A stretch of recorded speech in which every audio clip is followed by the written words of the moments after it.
Welcome back to VRF Tech Talk. Donald Felice here again, joined by Roman Paul. Today we're going to talk about something that kind of plagues the newer technicians in the field when they're walking into a lot of times a new startup or something that has been running for 5 years, and then all of a sudden we get these error codes. The infamous U4s and what they mean, and how do you go about fixing them or troubleshooting them so that you're not wasting your time running up and down the stairs looking for power here, looking for that there. The U4 code. So we'll talk a little bit about what it means, what to look for, and how to remedy them. Yeah, U-Force is one of those things that you know, you're going to see it no matter what you do in your career. It's probably the first error code you actually see straight out of the box. Because what happens is you commission your system, you turn it on, and then from there, you go and you walk into it, and it's like, well, there's something wrong with the indoor units. Put it into test operation, and the first error code I get is U4. Yeah. So I think a good place to start with troubleshooting U4 is to kind of understand the hierarchy of the control network itself.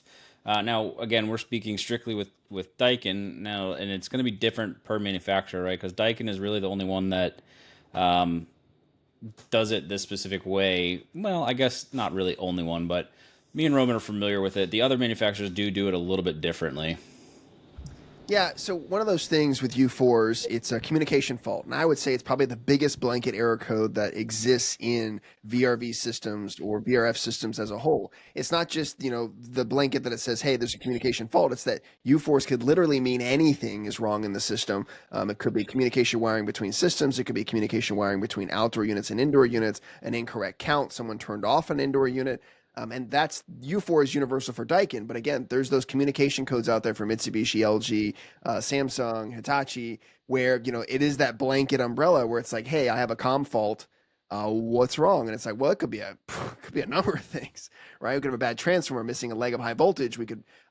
Just about anything under the sun. And that's why it stumps a lot of guys, Yeah, stumps a lot of guys in the field. So, and there's one specific U4 that comes up a lot of the times when startup or commissioning hasn't been completed yet, and or install hasn't been finished yet, where we don't have thermostats on the walls. You get the infamous U405. yes. That's a very tricky one to troubleshoot, right? Because it's telling you there's a comm alarm, but realistically, what the machine is saying is, like, I don't have a control point. Right? Yeah. I can't start my units because I'm not talking to anything. Yeah. Yeah.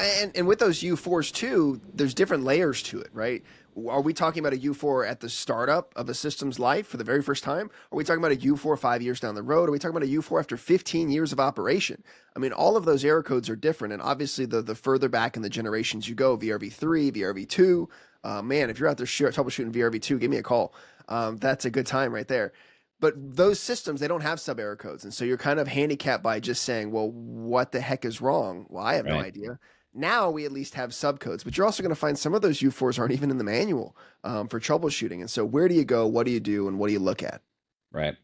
So I'm going to pull open a service manual just to kind of show what Roman is talking about. This is a service manual for one generation old VRV X series, and we can see that it is going to be very bland on what we have available to us. So let me share that screen here.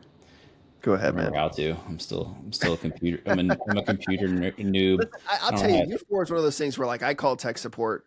Yes, I know I called tech support a long time ago, and it was one of those things where they're like, well, check this, check that. Do you have 16.5 volts DC on your F1, F2 ins? Okay, do you have it on your outs? Have you counted your indoor units? And so one of these things that I want to touch on really quickly is when we talk about U4s, everybody instantly goes to the mode one to find how many indoor units it's counted. And people don't realize that when we talk about counting indoor units, that remember, it is just a snapshot of what it is seen at one time.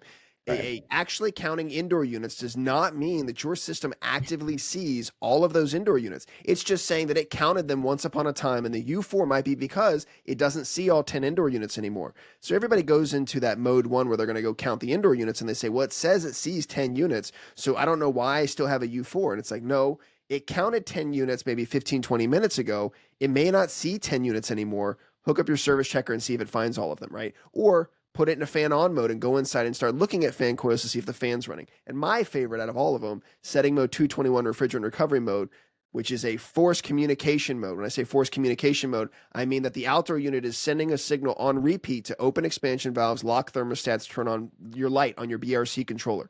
Right? Yep. Setting mode 221, I have actually troubleshot comms, fixed wires in the field while it's in mode 221, and see a live response at the thermostat after fixing the comm wires, after power cycling the indoor, or even not even power cycling the indoor unit, just fixing the comm wires while it's still sending that 221 command signal to open and lock out, and see it actually resolve the U4 error code. And now it's communicating, and I can see a live result instead of going back to the outdoor unit and in that dreaded cycle of power off, hold reset, return, right? Back on, return, recount, recount, recount, recount. 6 hours later, I've gotten nowhere.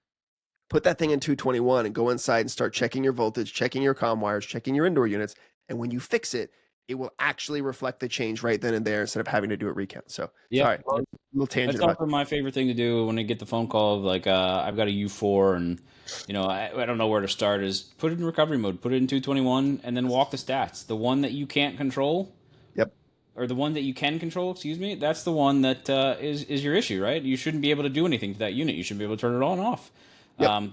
But to that point, so here's what we're talking about. This U4 code, right? It says transmission error between indoor units and outdoor units, open phase and power supply wiring. Well, what does one of those have to do with the other? That's wild. Why would an open phase give me a communication error? Those are all Well, the same things, Donald. What are you talking about? yeah. Well, let's talk about it. What can an open phase do for a communicating circuit? If we don't have the power to generate the communication, then we're not going to communicate, right? Yes. No, well, So that's what it is. So you think about it, it's not, we're not using high voltage to communicate, but like, so we look at here, right? I have an A1P board here in front of me, right? This is from a VRV4 system, but you'll notice here, right here, where I'm pointing to, this is a communication transformer. It's actually a dual transformer. It generates 5 volts DC and also 16.5 volts DC for the actual communication signal. If I am missing a leg of high voltage down here on my plug that goes to the A1P board, I am not going to generate the voltage I need to carry my information on my comm wires, that carrier wave. All carrier waves are generated from the outdoor unit unless there's a centralized controller. Then the centralized controller takes over that 16.5 volts DC voltage and sends it inside to the rest of the building. So again, you lose a phase, and that phase is one of the phases that powers the communication transformer. And then, yes, of course, you're not going to have 16.5 because there's nothing to generate 16.5 there at the outdoor unit. right. But there should be other telltales that you're missing, line voltage. I think we touched on that in episode 2 of like, what should you do, right? Check power first, right? Make sure you got the power you're supposed to have at the components you're looking at to make sure that you're not missing the low hanging fruit there. But to that point, right?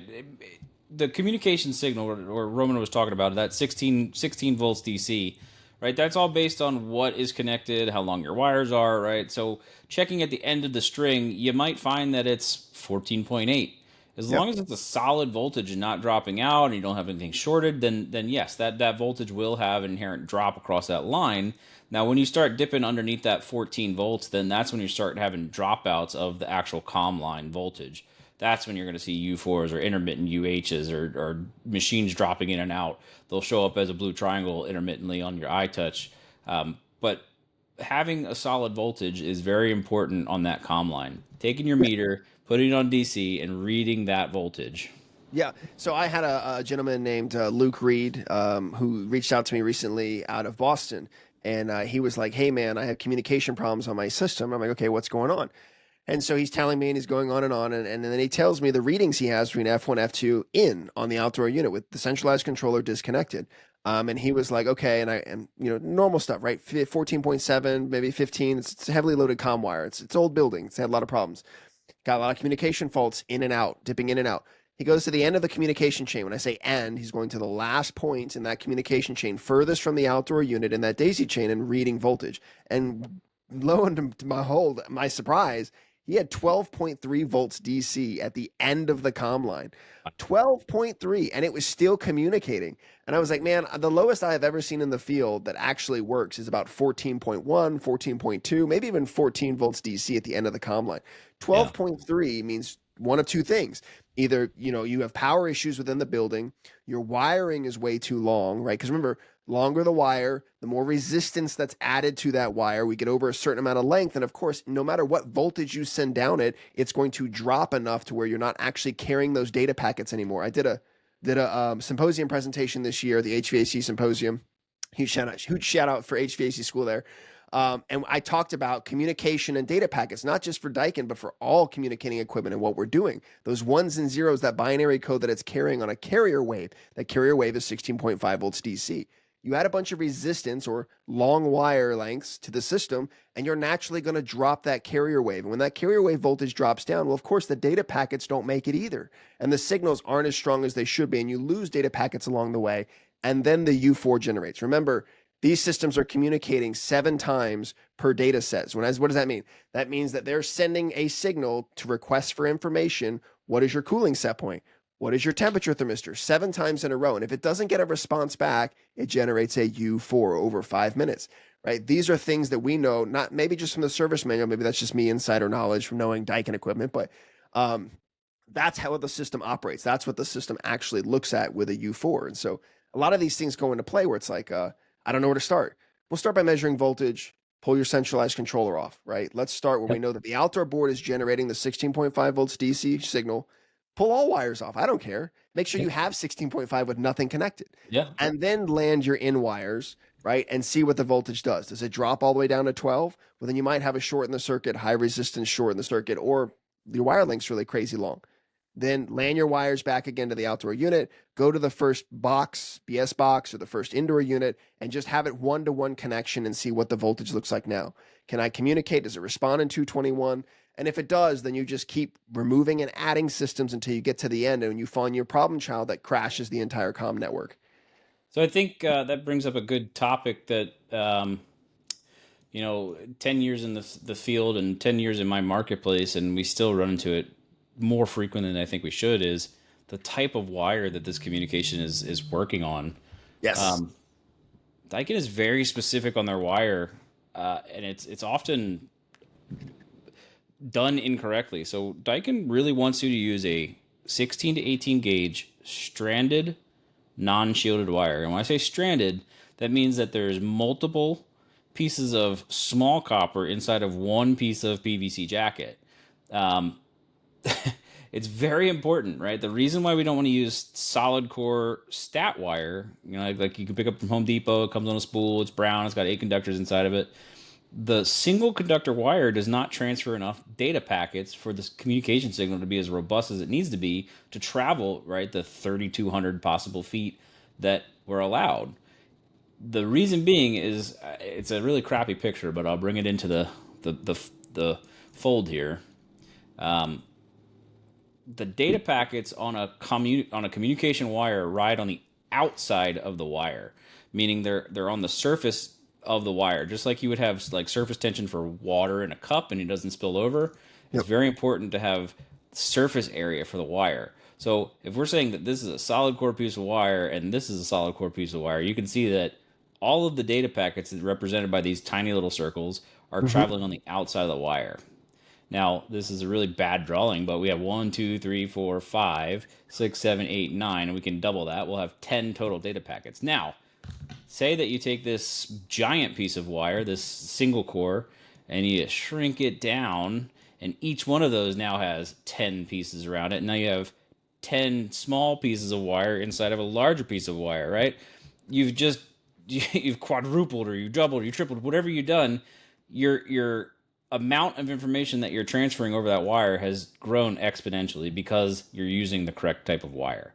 So you're going to have a better chance of not having communication issues using the correct wire. No, it's good. And what I'll do here is I'll steal the show here, and actually share my my drawing screen. somewhere, but I don't know where it's at. And this one here, right? So this is from my presentation from the symposium, right? And so these are all the carrier waves that are being sent from the indoor unit to the outdoor unit, and also amongst the controllers themselves to the indoor units. And these are the carriers. So Daikin 16.5 volts, right? Daikin VRV, Train Hyperion 5 volts DC, Lennox 2.5, Carrier 5 volts, Mitsubishi 29, and then your ComfortNet, which is mixture between Honeywell and Daikin there, 2.8. These are all just carrier waves, but what matters is on the carrier waves is the data packets that are being sent. What do they actually look like, right? And they look like this, right? It's these ones and zeros, these ups and downs in between microseconds, milliseconds actually, that are being transmitted to the indoor unit and the outdoor unit. Now, we won't get into transient voltage and all that other crazy stuff because I feel like it's a little too deep, but it's important to know when you're talking about troubleshooting communication wires, the best thing to do is go to the right. First of all, remove the centralized controller, verify your board is creating the carrier wave with nothing attached, land your wire. Does the carrier wave go away? If it doesn't go away, okay, let's move further in the building. Cut the comm line in half. If I know I have 10 boxes, BS boxes in the comm loop, I'm going to go to box number 5 and I'm going to disconnect the last 5 and keep the first 5. If the system starts to communicate and they all go into setting mode 221 refrigerant recovery mode and lock the stats, then I know that it's in my last 5 boxes and not my first 5. Now I'll add either 2 boxes back, or maybe I'll go 1 box at a time until it crashes the comm network and the U4 comes back. Then I know, well, when I added this, it could have been any of these downstream or this particular box. Let me investigate further, okay? That's how we do this. We dissect, we cut right in the middle, cut further on, and we go from there. And that's essentially what we're talking about here. But Rome, does that mean I have to go out and buy a super fancy oscilloscope to be able to troubleshoot comm signals? Yes, and you should also put it on your expense card because your employer will really like that. Offer coupon code Roman told me to do it. No, no, you don't need a fancy oscilloscope, guys. I rocked the what was it? Is the brand name escapes me now? What's the one that I had forever? Handtech. I had a Handtech Yeah. oscilloscope that plugged into my laptop that cost me $55 from Amazon, and it let me see these. And now they weren't very accurate. Okay, let's just talk about that really quickly. Okay. If you go and you buy a $55 oscilloscope and you try to go conquer the world and understand and diagnose communication signals from VRF brands, you're missing the boat here because you're not going to do it. And the reason you're not going to do it is because it doesn't show you the accuracy that you need to see the issues on a comm line. It's going to be way too granular and grainy. It's like taking a Blu-ray player that plays 4K DVDs, right, or 6K, whatever it is we are now, right? And then plugging it into my 1980s television that does one color and trying to play it on it. It's not gonna work. You can't see anything, right? It's gonna be all grainy and not even gonna work. It's the same thing, right? So you can't expect to go out there with a $55 oscilloscope and troubleshoot everything. Now it will show you the basic data packets to see if you're even getting them at that point, but to that point, that's only good for so far, right? The cost of the oscilloscope will determine the accuracy in what you're actually seeing on the carrier waves and signals. I happen to have toys. Okay, so I'm not really razzing, but I gave somebody some guff about Are we an showing off? oscilloscope they bought. So because I'm a nerd, I like to test things. So I bought this Fni Rusai super cheap oscilloscope. How much did you pay? Of, Let's tell us how much I you think pay. it was like $80, right? 80. Like costs Love it. almost nothing. Nothing. Well, I can't say nothing. $80 is a decent amount of money, but it's very cheap, and there's a reason it's very cheap. It doesn't work that great. So, No. I It might. lets you see basic waves, basic signals. Yeah. It might let you see a few data packets flying by at light speed on the Light speed. system. Yeah. Right? Light speed. Okay. But it's not this, right? This is a Hioki MR8870-20. Now, this oscilloscope may be very small, but she is very high powered. This oscilloscope alone is about $3,500. And so, again, some tools are great, and I would love for everybody to go out and buy a $3,500 oscilloscope. However, it's not required to do communication troubleshooting. There you go, right there. He's got a fluke, right? That right there I'm a yellow fanboy. Sorry. that right there is a car. That is a car. That's probably what I paid for my last car, sitting on his desk. Yeah. But again, you can find these off eBay, whatever, but you don't need them to troubleshoot. It may be a crutch. If you want to understand communication signals and you have those communication problems where like everybody's looked at it from the factory and nobody can tell you what's going on, and you want to go deeper with the oscilloscope because of transient voltage or weird crap going on. And let's say all your comm voltage is correct, everything's communicating, but then you get random indoor units changing temperature and shutting on and off and doing weird stuff. Then sure, an oscilloscope would be the next step for something like that. But it's not required to troubleshoot communication. It's just an added bonus to be able to look at those things to then correlate the two of, hey, this might be a problem, or hey, this may not be a problem. But that's comm lines, that's comm wire. It's just one of those things. So I have another. Don't rush out and buy oscilloscopes, but if you do, just make sure you're buying a quality product. There's plenty of them out there. If you need recommendations, please hit one of us up, and we'll give you a recommendation on something that will serve you well in the field. Yeah, no, I've got like six oscilloscopes, and only one of them is my favorite. And I even have the Pocket meter, right, that does oscilloscope features, and it's cool, right? And I can see data packets, but the problem with seeing the data packets, I know they exist. However, I can't see the front peak of the wave and the back peak of the wave, right? So there's when we talk about oscilloscopes and measuring frequencies and data packets, there's this part that we can't see that is actually really important, and that's those peaks and crests and waves, and when it goes up and then where it comes back down again. Those things are extremely important to measure, and you can't do that with an inexpensive oscilloscope. Unfortunately, I tried the Pocket meter. I think it's like $250. Yeah.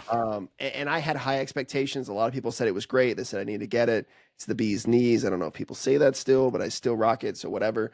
But it's one of those things where it's like you're not going to see the small, teeny tiny things that are going on that actually corrupt communication. And actually show you what this looks like really quick.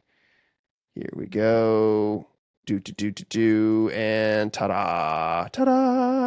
Yeah, I was gonna say I can draw out a reference signal, right? So we're looking at that carrier signal there, that 16-volt DC, right? We're seeing nice clean lines. We start seeing the ripples where we're gonna start having interference with voltage drop or Yes. induced voltages or dirty networks, too much wire, shielded wire. Right. Now we're starting to see some ripples where we're having an issue, right? We have a peak that then drops down, and then we're having what looks like a nice smooth transition, but in the communication game, a transition like that can lead to issues. Yeah. Right? And then we're falling off kind of flat down, and we're peaking lower than our lowest voltage should be down on our negative side. And it's just going to repeat that itself. Over time, whatever is causing that distortion on the waveform is only going to get worse, whether that's corrosion on the wire. If you've, I wish I had the picture on my computer, but, an outdoor J box installed upside down, swimming in water, right? Eventually that water is going to eat away that cable and it's going to cause corrosion. Corrosion makes resistance. Resistance adds voltage drop, right? And that eventually will kill the comm. Yeah, no. And again, like this is the beginning. You'll notice it's square waves, right? And so with a basic oscilloscope, you could see the square waves. But then, and these are plus or minus 5 volts DC pulse signals, right? So that middle line is the 16.5 volt DC threshold. And then over time, right, you can see how they're no longer square. And when they don't become square anymore, what happens is the indoor unit gets the information of ones and zeros and it goes, I have no idea what the heck this is and what I'm looking at, right? Yeah. I didn't get so instead of getting 1001100, it's missing a zero somewhere in there, and it's like I don't know what the heck you're trying to say to me. Like I don't understand any of what you're saying. You're speaking Chinese to me. Like I had no idea. And so what does it do? It throws a U4, man. Yep. I think that representation of the bridge with the trucks colliding, right? That's a good representation of what's happening. Is you've got potholes that represent issues with the communication network, whether that's resistance or wiring issues or wiring touching, grounding out, right? You have something that's causing traffic to have to slow down in that spot. Yeah, and you lose data packets, right? They just don't make it through. They literally Right. hit a brick wall or fall through the bridge of corrosion that I have here for my animation, to show you that like, hey, if you have these issues, and this is okay. So this brings up the next subject that a really sore subject for myself. U4 communication issues and wire nuts, right?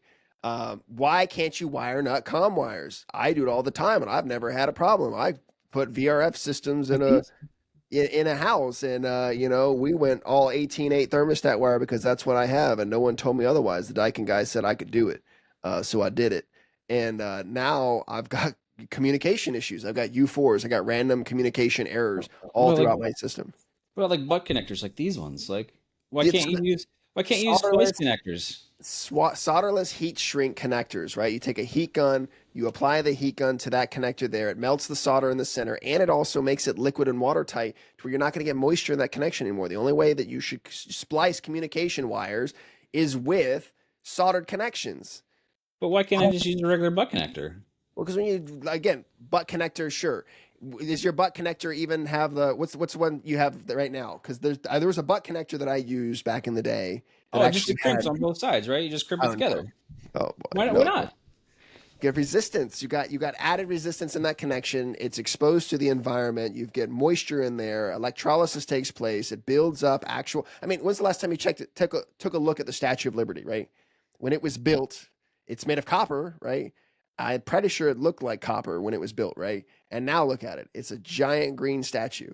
The same thing happens inside of butt connectors when we take copper conductors, we connect them together, we've sent an electrical signal or current through it, carrying communication data packets. What happens? The corrosion builds up over time. It's the same thing that happens to your car battery in your car with DC voltage, right? All that Right. corrosion that builds up on the positive terminal over time to where you don't have that connection anymore, and now you got to go and pull off the cable, pour soda on it, brush it off, put the cable back on, and then you can start your car. It's not that the battery's dead. It's not getting across anymore, right? Right. So, but it goes back to again with the how the communication signal works on a stranded wire is anytime you're cutting the wire, right? You're cutting the vein, right? You're not allowing things to travel freely and completely through that. When you have a wire nut or something that's not continuing that piece of wire, and I will even argue that solder is really not a good solution because it really does take it to one piece of wire, but it is the safest solution for joining two pieces of communication wire for the pure fact that it is one piece of wire now instead of two pieces instead of a wire nut that's going to fall off and get lost and Yep. corrode out. And but it comes back to that same reason: is anything that's adding resistance to the circuit, we don't think of a wire nut as adding resistance, but this will add a minute amount of resistance that will wreak havoc on a communication signal. Yeah, because you have to remember when you put those two pieces of wire together, even if you twist them together, like my fingers are right here on the screen, you still can't get them right up against each other in all spots. And so what's happening here, right? Voltage may be jumping between the wires, they may be arcing across the wires, which adds resistance, or even then, the wire itself is going to slowly create that electrolysis between the two, where it builds up that corrosion on the wire. And eventually it does get thick enough with the corrosion, especially here in the Florida humid climate, where it rots out, right? Or you lose communication signal. And I think good friend of mine, Eric Kaiser, went to Bill Spone's house, one of the owners of True Tech Tools, and was troubleshooting a Gree mini split that uses 24-volt signal to turn the unit on and off. And one of them is a communication wire. And sure enough, he had wire nuts on his comm wires as they transitioned into the building. And he was like, and this was high voltage wire. So like we're talking mini splits, right? So this is 3-wire, right? Two wires are high voltage. One wire is actually that modulating communication voltage, that third leg. And the wire nuts had a ton of corrosion on them. And he went in there and he actually soldered the connections together, and he showed it on his pocket meter that, hey, here's the data packets before, here's the data packets after. Now, it wasn't very granular, but you could at least see the improvement on the square waves. And again, his communication random faults went away. Just magic like that. Like Yeah. they weren't even correlated to each other. Yeah. And so it's just one of those things, right? Communication errors, where do you start? What do you look at? Knowing where the signal is being generated, knowing what affects the signal, knowing how to break down the comm line to know where to go. And again, we say pull the centralized controller because not a lot of people realize that when you add a centralized controller to a network, it becomes the main source of communication for the entire building, for all the VRF systems attached to that centralized controller on that comm line. Yep. I think I want to ask a question and see what kind of answer I get here. Is Oh how boy, often should you replace a board? never, not unless you troubleshoot it. It's a sore subject of mine. Now, so listen, Troubleshoot it. What?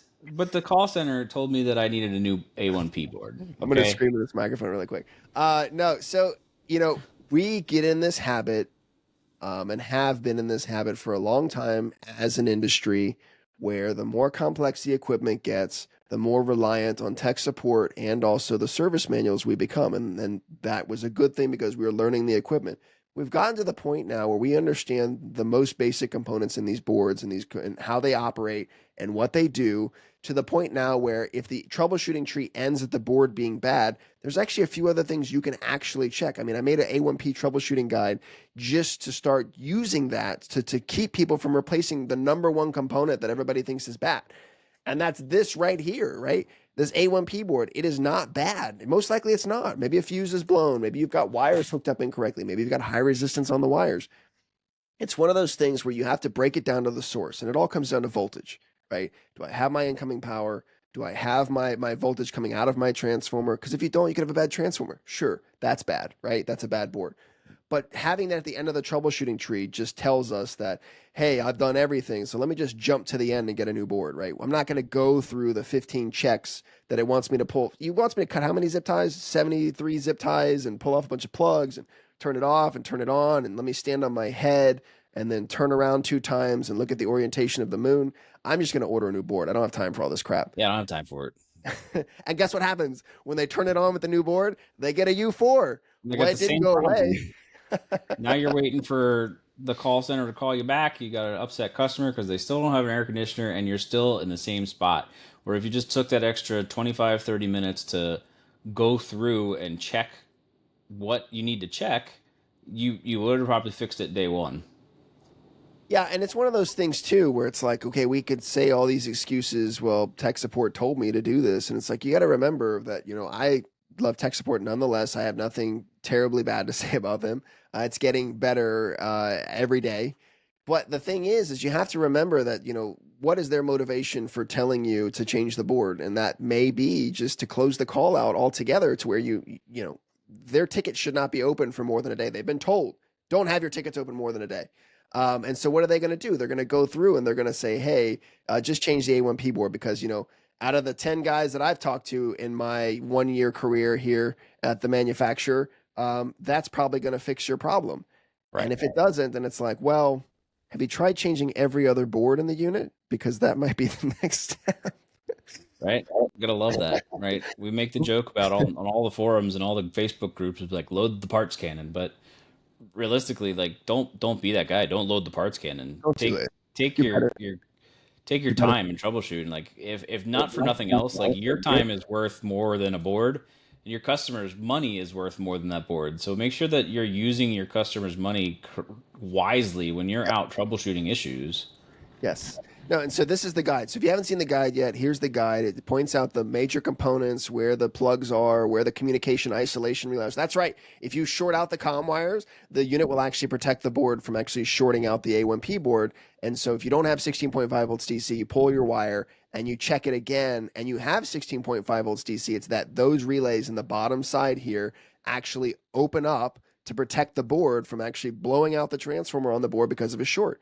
You got low voltage fuses, high voltage fuses. Again, if you haven't seen this guide, reach out to us. It's on our Facebook page. I have it. Donald has it. Everybody has it. It's a step-by-step guide on how to troubleshoot communication issues, how to troubleshoot the fuses on the A1P board, where to check voltage, where to confirm that your transformer is doing exactly what it's supposed to. Like, we have resources. And again, I made this from scratch. And that's just from my years of service out in the field because I got so tired of changing A1P boards because someone told me to, and it didn't fix anything. This is the guide to actually condemning boards. So if you're not using it, you should start using it because now you know about it and you can't claim that you don't. Yeah, for sure. Just take your time. Do your research. Ask for help. Don't rely on somebody telling you to change a board. Anytime somebody tells you to change a board, you should take that with a grain of salt if you haven't done any troubleshooting. Why? Yeah, why change the board? What do I need to do to make sure this board is bad? Well, you went through the flow diagram, right? And it's like, okay, but why? Why? Unless you can tell me, well, when you put your leads here to here and you get 1.6 volts, that means it's bad. It should be 5 volts. Sure, that's a bad board, right? But if you're just telling me to change it because you've done everything else and it's the last thing to do, you're going to be sadly mistaken to find out that it doesn't really actually fix your issue. And I think you and I talked about this too before, and we don't have enough time to cover it here, but LC error codes, right? The infamous LCs, they stand for lost cause. It's a lost cause. Why troubleshoot it? Japan will even tell you, you can't troubleshoot it, right? Just change all the boards in the outdoor unit and you're good to go. But there is actual things you can do. And 9 times out of 10, the guys that I find that are finding LCs and fighting LCs on VRV3, on VRV4, on VRVX, it's because somebody came before them, and we talked about this in another episode, and they changed out a board, and they either put the wire in the wrong spot, or they didn't wire it incorrectly, and it's missing a plug altogether. People forget that, like, when we look at A1P boards, and all of these plugs that we have, so many plugs, you have to remember this is a universal board. And just because there's a plug on this board does not mean that it gets a wire or a wire from that size harness. Now, they did a good job on color coding them and changing different sizes, but you're going to find that some of the smaller modules or even some of the weird modules, they have spots for the same wire plug that can go in the wrong place. And that's usually what happens too on inverter boards when we're talking about LCs. It's the comm wire going in the wrong place to the wrong place, between the two boards. And then that's your comm loss, right? Because it doesn't go there. Why doesn't it go there? There's a plug for it. Yeah, but if you look at the wiring diagram, there isn't any X15A. And the reason there isn't any X15A is because the unit doesn't use that plug, right? Right. It's not in the wiring diagram. Quick diversion. Hold up your A1P board again. The high pressure and low pressure switches use the same color plug. They're up in the top left hand corner. No, those are the sensors. Here we go. Yeah, those two. Those two red ones. Yes. They're the same plug, same color. Don't put them in the wrong spot. Well, see, it's again, and they are the same size plug and they're the same size orientation, right? And even the one next to it, the gray one, if you're not really paying attention and you're just slapping and going, and you don't have another module of the same tonnage to see what it looks like before, use the wiring diagram, right? There's a wiring diagram on the panel. There's a wiring diagram in the service manual. They're there for a reason. If your plug does not exist in the wiring diagram, it does not get used. It does not get used, right? So if you and the same thing with expansion valves, right? When we talk about the ones that are up here in the top corner of the A1P board, right? Not all units have multiple expansion valves. Some of them just use one or they use two, and that's older VRV equipment, not newer like heat pumps and stuff like that. If you plug the EEV in the wrong spot where it's not supposed to go when you change out a board, you're going to get an EEV fault code because it looks for 150 ohms between one of the legs and common. And if it doesn't see that ohm resistance on the board, then it says, my expansion valve has failed. Let me throw an error code, right? And that doesn't mean that you have a failed expansion valve. It means you probably plugged it in the wrong spot. Yeah. And that's a big common one I see too, right? Especially on a heat pump where it's only one expansion valve. It's not an upper and lower coil plus the lower heat exchanger for the liquid loop, right? Yep. So I think reading the service manual is key, but let's go back to it and let's see the one time it mentions to replace the A1P. The one All time. right, right here, after it tells you, does the microcomputer normal monitor indicating lamp HAP, okay, the HAP light, the happy light, is it HAP right blinking? here. All right. If it's not blinking, what's it telling you to do next? Check your voltage. Do you got power? If you do, and the fuse is good, right? You make it through that the fuse is good, then you get to replace the board. But you know, if you're making it to this point, you've got power on the board and the fuse is good. I'm gonna tell you, there's probably a 97% chance that A1P is not the problem. Yes. You probably have something downstream of the unit, incorrectly wired, shorted to ground, wrong terminal. Which it brings up a good point, right? With our new Amirion units, the Daikin VRV has changed its terminal designations from what it used to be, F1, F2, in and out, and Q1, Q2. Now, if we look at the wiring diagram on the outdoor unit, we have X0, 1, 2, 3, 4, 5, 6. That's not confusing. Right. Let's change the wiring that we've had for the past 25 years to something completely different. Well, I it's don't not get it. new unless we change the letters and the numbers. Come on. Sure.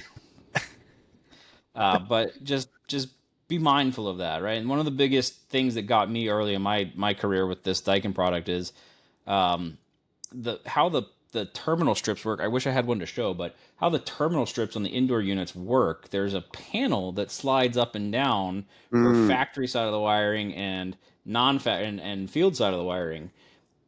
They always come shifted in the down position. So somebody goes in there to go land a wire and they're unscrewing the factory side. They go to stuff their wire in, it doesn't fit. So they, I got to flip this up, but they never tighten back down that other terminal. Yeah. And now we have a loose comm wire, right? So just be mindful of that kind of stuff. You'll see that on startup. If you're not the person landing the control wire, if you have a low voltage sub doing the control wiring, be mindful of that when you get UAs and U4s popping up there in startup. Yeah, because it's one of those things, like Donald said, where all the wires come into the top of the terminal block, and if you don't actually, slide up that piece of plastic to get to the screws at the bottom, then you're not actually tightening up the connection, and so it's a loose connection. And so what do? We say that when you land comm wires, you're supposed to do what? Do the old tug test, right? Tug on that wire, and if it comes out, it's not a solid connection, and you're going to have comm issues. right? And I'm not saying get up there and do some pull-ups, one arm pull-ups, because I know you guys are strong. I'm saying just give it a good tug. Because if it comes out or it frays out and you only have one strand left in there, that is going to be really poor communication. And again, above a hard ceiling, above a hard lid, tucked away in the corner, like these things aren't easy to get to. So if you're going to go in and do the job right. And again, to that point too, what Donald's saying, I've even seen where the screw terminals from the factory on the top side have been loose and the wires have been loose. So again, you can't rule anything out. It's always nice to take a screwdriver to it or give it a tug also and say, hey, is this loose? No, it's probably not. And again, these are those ones where it's like I've checked everything and I still can't find the problem. And it's like, well, go tug on those wires, man. Check your wiring. I mean, that's like somebody that calls me about comm issues. It's like the first thing, and I hate saying it, but go check your wiring. Is your wiring good? Well, what's good? Good. Well, is it clean, tight, and organized? Like, is it good wiring? Oh, we have a 18-foot service loop, and we're in a 3-conductor wire. It looks like they used red and black, and then over here they use red and white. I'm like, well, that's not good wiring. It's not? Are you sure? No. Can't we just get a warranty new unit? I mean, that's what I would like to do. Yeah, can we get boards and warranties and yeah. Well, you got to remember too, right? So we think about these wires and where they're landed and how they're daisy chained together and how they all communicate. It's a very intricate system. And if you go through there and start changing wire colors and stuff like that along the way, it becomes a big problem. Yeah, for sure. A huge problem. So And it's, you use 2-conductor so you don't have yeah, that issue. yeah. No, and so U4s, other comm issues, counting indoor units, communicating to indoor units, centralized controllers, duplicate addresses. I mean, those are all things that are easily managed with a step-by-step process. Don't get overwhelmed. Always go to high voltage first. Check your incoming power. Check your imbalance between the two. I had a good one the other day. VRV-X outdoor module RAYQ 144 heat recovery, 2 modules twinned together. And on this beautiful, luxurious hotel here in Orlando. And the master module was running and the sub module wasn't. And they said, well, we locked that unit out and it's not running. And I'm like, well, no, it doesn't have any power. And they're like, yeah, it does. And so I check it. I'm like, okay, it does have high voltage coming into the unit. It's 460 volt. But there's no power coming into the A1P board. There's no display. And they're like, yeah, it's not supposed to have a display. And I'm like, it's supposed to have a display when you push the buttons, right? There's no HAP light. And also it's supposed to respond to commands. And I'm like, well, let's check the voltage. So we checked the voltage and we found that one of the legs of high voltage, instead of being at that 120 volts, it was at 87 volts.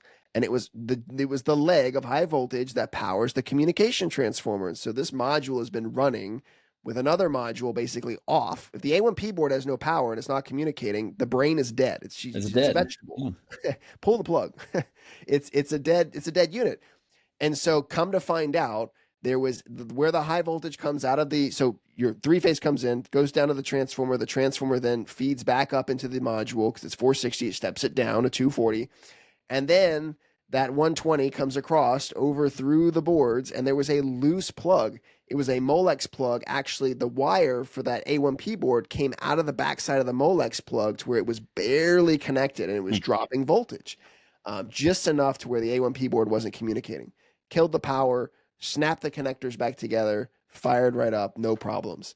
And it could have been because of someone in there changing inverter boards, tugging on those wires. You got to remember when you're in there doing work and changing other boards that when you just lay the inverter cabinet down and let the wiring harnesses hold it in, that it causes stressors on other cables and can cause communication issues like that. And that was the first time I've ever seen that. So it was a lot of fun. Yeah, it's fun. It's probably never realized that I'd ever had that unit, right? Because typically you'd see a U7 if you dropped your sub. So how long has that thing been running with one module? 3 years, and it killed the compressor. That is wild. That's a good one. I would expect the compressor to be dead within a month on that kind of issue. But they just kept swearing to me that it wasn't supposed to have a display because it's the sub module. And I'm like, no, it's supposed to have this green light flashing. And when you push the buttons, it's still supposed to respond with flashing light. Gotta give us something. Just it had high voltage, no display. She's mint, man. And yeah, so just it's good times, man. See small things. It's like when and here's the thing, my guy's hooked up to it, and they're like, I got 2 modules, but the other one's not pulling in a service checker. And I'm like, what do you mean it's not pulling in a service checker? And it's like, it's not pulling in a service checker. And I'm like, well, then it doesn't have power. No, it does have power. And I'm like, no, it doesn't. And they're like, yeah, it does. And I'm like, no, it doesn't. And then they go up to the A1P board and they're like, oh, yeah, no, it doesn't have power up there. And I'm like, well, yeah, because it's not responding to service checker. It's brain dead. If you're supposed to have 2 outdoor units, you pull up service checker, you should have 2 outdoor units. Yeah. But yeah, so it was a good one. Lots of fun on that one. Com issues are never dull. You want to talk about any of the UAs? Because it kind of goes hand in hand with U4 and UA. Go ahead, yeah. So UA53 is the common code that you'll see at startup when you don't set your dip switches on your branch selector. Now, the other common time you'll see a UA is if somebody turns power off to a unit while it's running. So the branch selector is saying, "Hey, I was talking to something at some point. I do have wires connected to me, but I don't have anything receiving on the other side of that." And you'll get a UA53 or UA52 telling you that, "Hey, something changed here." Yeah.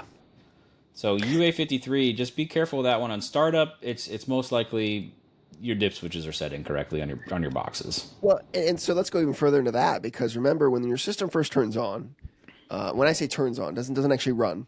When you establish a solid power connection to the outdoor unit and it goes into its first initialization mode, this is where the lights start flashing and it starts counting indoor units. It gives every indoor unit and BS box a specific address for that system.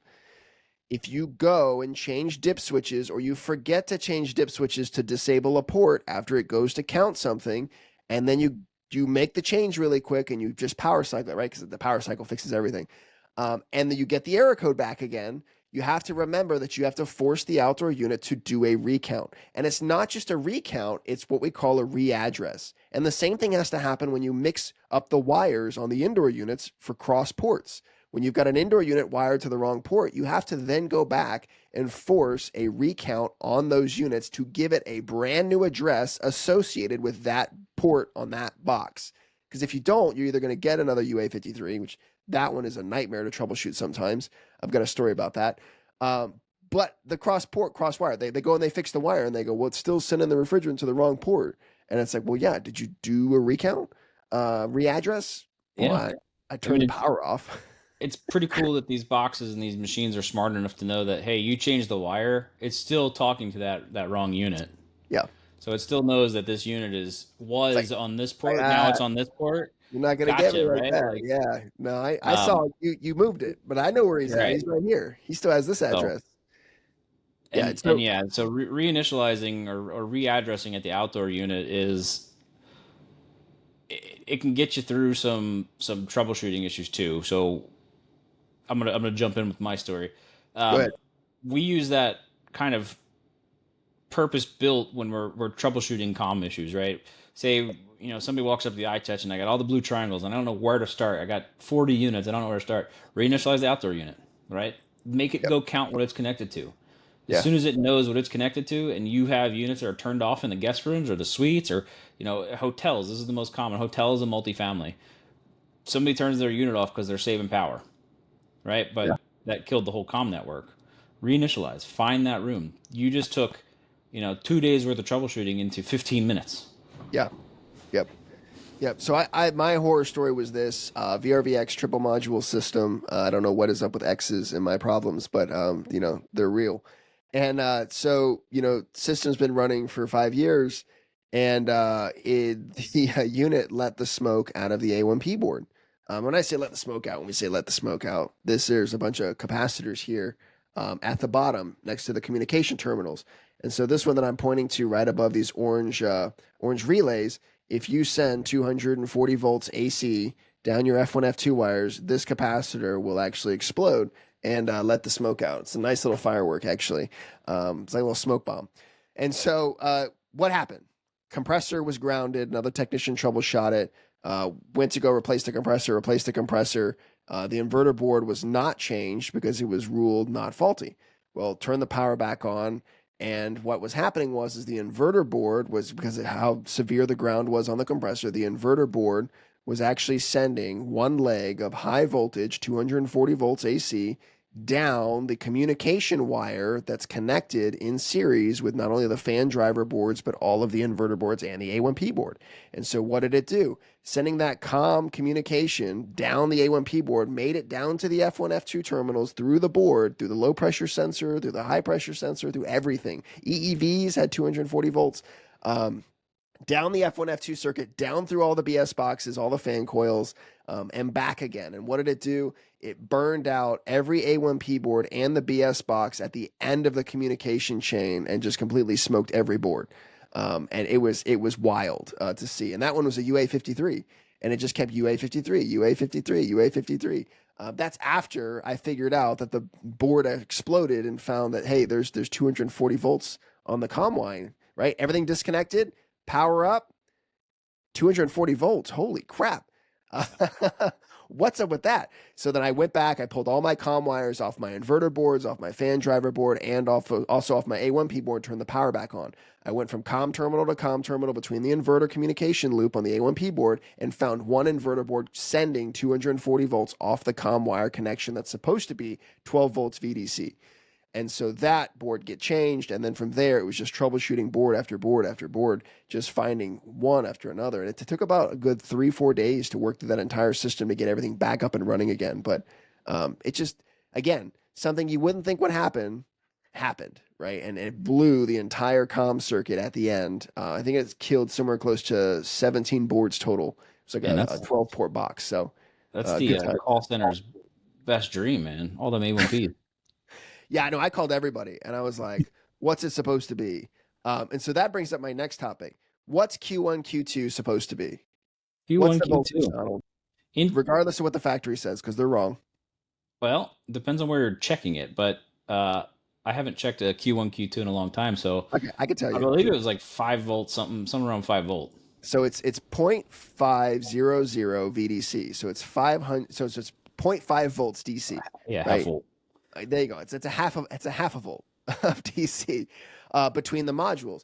And so what is it doing? It's doing plus or minus 5 volts communication between the two modules on Q1, Q2 off of that carrier wave that is only 0.5 volts DC. And why is that important to notate? Because it's not a fresh 16.5 volts DC between modules, but it is a constant signal. There is a constant signal being sent on Q1, Q2 between modules. What does that mean? That means that if you have a fault code where modules are not communicating between each other, you should check to see if you have your 0.5 volts VDC between both modules, and then know that as soon as you fix or run a temporary wire between the modules on Q1, Q2, thank you, but once you land a fresh wire between Q1 and Q2, if that is the problem, it will fix itself literally in 2 seconds. 2 seconds is all it takes to communicate between modules for that error code to clear. And I've tested this in the field many, many times. I've got Q1, Q2 on an oscilloscope many times, and it's a lot of fun to look at. But those units are always looking for each other on that comm line between modules, but it is not supposed to be 16.5 volts DC. I don't care who told you that, they're wrong. It's just a micro voltage communication for a short amount of wire between modules. These modules aren't 25 feet apart.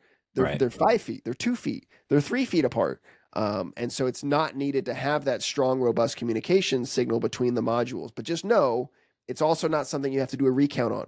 Once you establish communication, it should respond like that. And then you should be able to do 221 and listen to the solenoid valves click in the other module that it is actually communicating between the two. Yeah, I mean, I'm a sucker for wait and see, but when I turn on a multi-module system, I like to see the blinky lights. I like to see the zeros blinking and then go solid, and the sub unit is probably 10x faster than the master when it comes to reinitializing. It'll go blank way faster than the master unit, but that's also telling you that it found something that it wants to communicate to, and it no longer needs to do anything. Yeah, and also to that point, when we power up these units and your outdoor units don't see each other right away, when they do eventually find each other, you might find yourself getting a communication fault, right? It's a U7, right, between modules where the address is incorrect, right? You got two master modules when it's supposed to be master and sub. And so, yeah, and so the process for that, setting mode 1, setting 0. So you don't have to click anything. You just literally click the mode button. You're already there. You hit return and you look at, is this a master module 0? Is it a sub module 1? Or is it a sub 2 module 2? And what number is displayed? Because if they both say 0 and they're connected together, only one can be a master, one can be a sub. And so you can go into setting mode 2. What setting is that, Donald? Do you know off the top of your head? I don't do that on three phase. I was saying I do it on single phase all the time. Okay. So what's your go-to for three-phase? I don't. I've never had to change a master on three phase. I just Okay. rewire it and reinitialize it. Sorry. Yeah. Never have any problems with VRV. I'm just an expert at everything. So for us out in the real world, so we had this. I had this recently with a technician of mine, where he went out and he looked at a unit. It was a multi-module, 2 modules, right, master sub, and in that process, he said, "Okay, I'm getting a U7. It's not communicating. Put it in 221. It communicates. Okay." What's the actual address on it? When he goes in and he looks and he says, okay, well, this one's a master and this one's a master. And I'm like, well, they both can't be masters. One has to be master, one has to be sub. Reinitialize, recount, doesn't do it. Reinitialize, recount, doesn't do it. Okay, so you go to setting mode 2, and I believe it's 52, if I'm not mistaken. Hold up here. Okay, so, and you go to that setting and you manually set what is the master, what is the sub, what is the sub 2. And in that process, between all of those modules together, you'll get to the point where it's like, okay, I know what you're supposed to be. You can't figure this out. That's okay. I forgive you. Let me tell you what you are. You're the master, you're the sub, and you're the sub 2. And in that process of elimination, by manually assigning it, if it can't find itself, you're going to be able to rule out a lot of things to say, hey, this is the problem or this is not the problem. They are actually not communicating, and that the address error that you have is probably an issue with that particular A1P board in particular. So, I don't think they publish that anymore. yeah, so there's a lot of settings between VRV4 and the rest of all the other settings that are there that you won't find in the service manuals, and it is very frustrating.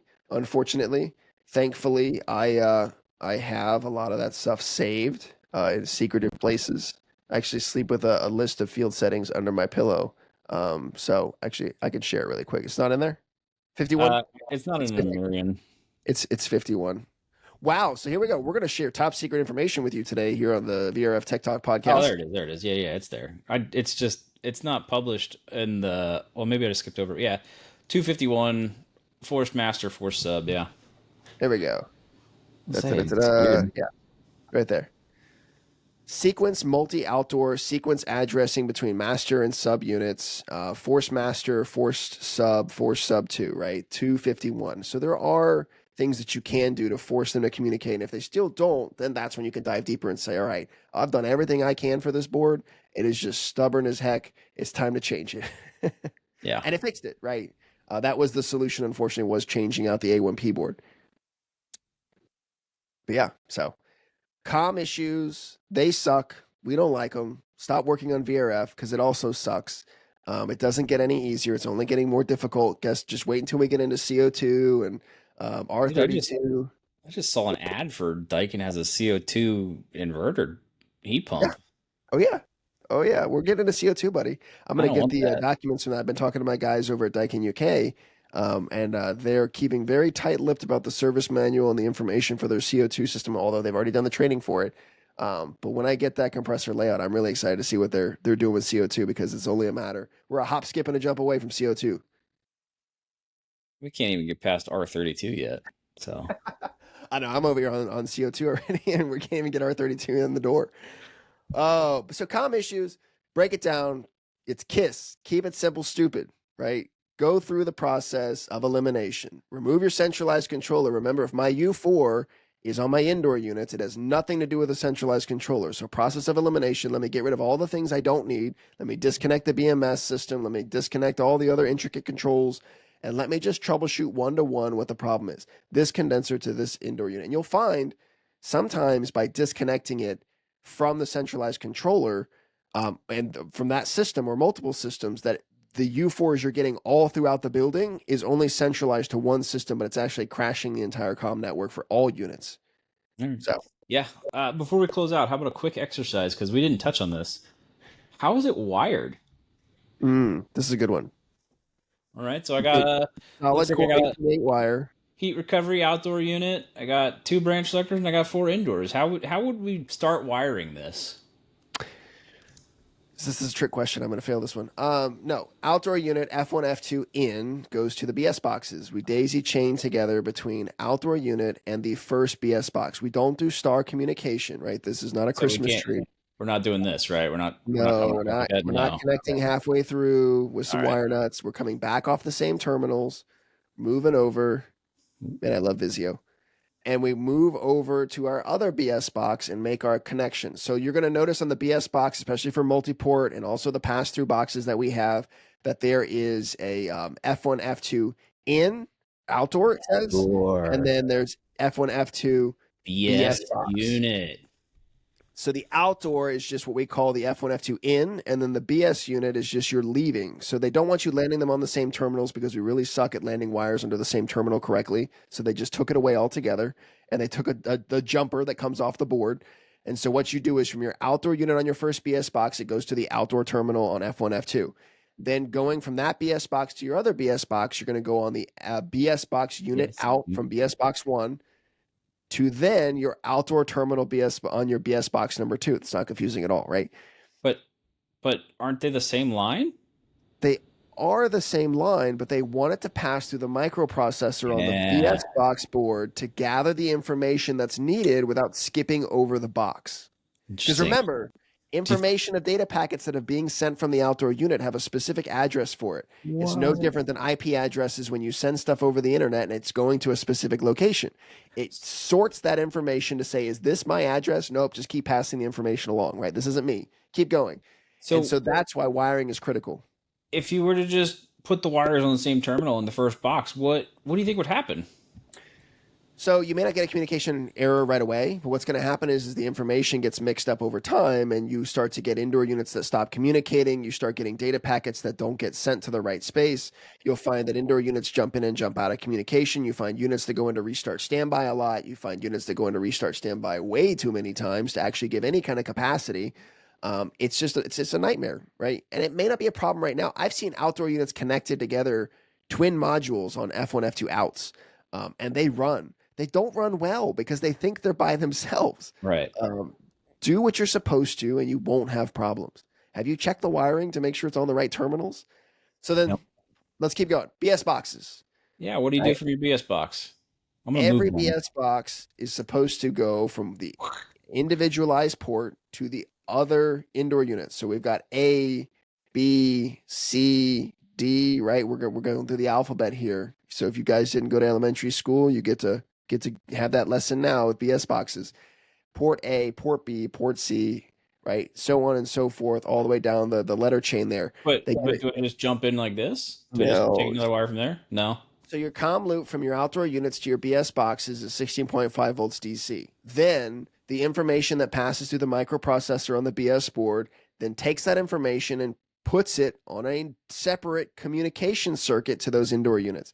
So a nice new fresh 16.5 volt DC signal separate from the main comm loop gets only information pertinent to that indoor unit sent to it on that comm wire, right? And so that's where we end up communicating to our indoor units. They don't go on the F1, F2 circuit to the outdoor unit. They go on their own individualized port to that unit for port 1, port 2, port 3, port 4, and that's the A, B, C, D, right? And those are supposed to also have 16.5 volts DC, which can be extremely confusing at times. So Okay. So if everything is correct, I should have no communication issues here, huh? that's it. Well, if you've set the dip switches on that BS box Oh, to for right. the associated units. Right. Dip And switches. remember, not every box has 2 ports or 3 ports. They don't make a 3 port. They don't make a 5 port. It's a 6 port. It's a 4 port, right? 1, 4, 6, 8, 10. Yes. And More so 12s. if you're not using those ports, you're supposed to disable them. Or if you've got an indoor unit that has combined ports together, you also have to set that dip switch as well. Yep. So One of the just one more thing before we wrap up. One of the calls that we had this week that was kind of throwing my counterpart off was that exact situation. The 6 port branch selector box has 2 branch selector boards in it. Each branch selector board is capable of 4 indoor units.